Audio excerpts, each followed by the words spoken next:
Good morning, class.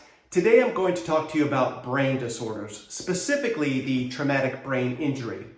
But before I do that, I want to take a moment to comment on some feedback I received on our last assignment.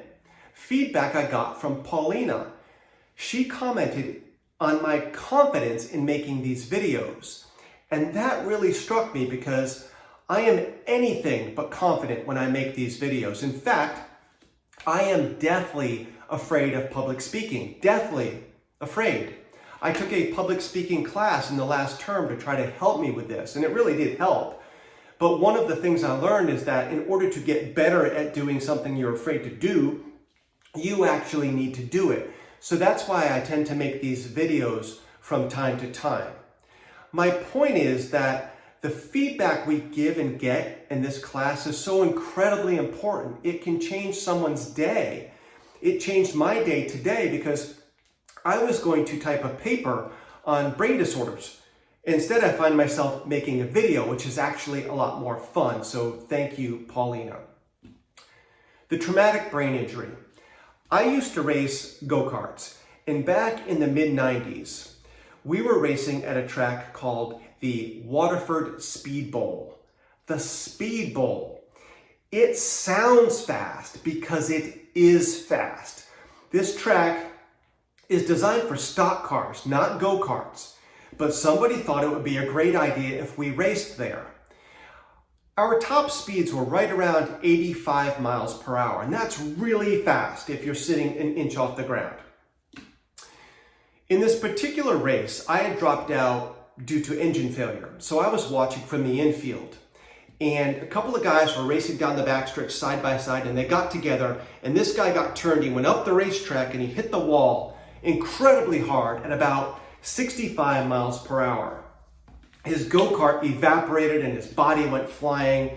And because of my proximity to the accident, I was the first one to him. His name is Russell. I was the first one to Russell, and when I got to him, he still had his helmet on, but the visor had popped open like that, so I could easily see into his face.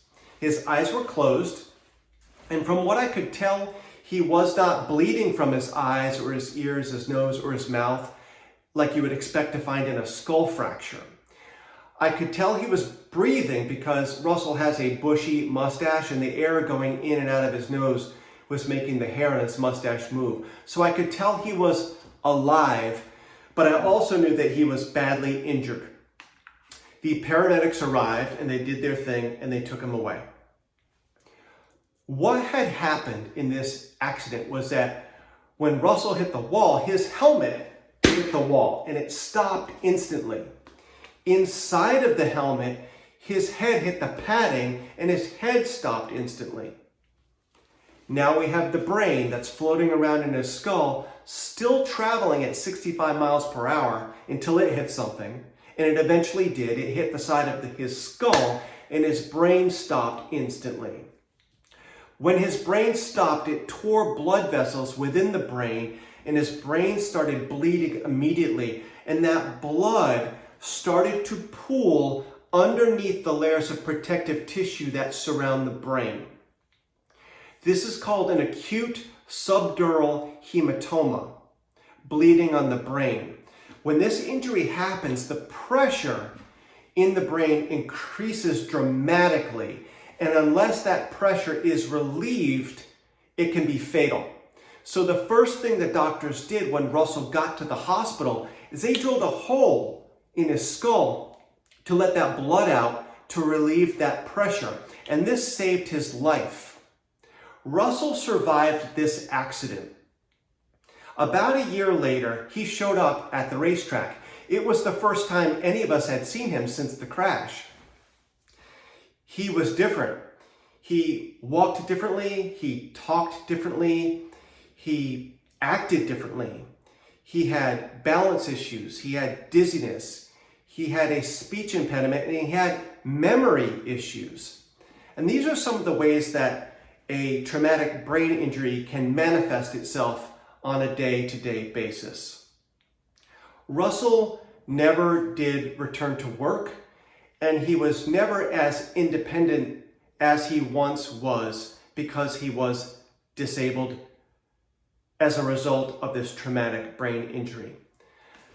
Guys, if you partake in any risk-based endeavor that exposes your cranium to injury, whether it be bicycling, motorcycling, skiing, or auto racing, please invest in a high-quality helmet. This is my Simpson Racing helmet, and I know for a fact that it has saved me from at least one traumatic brain injury.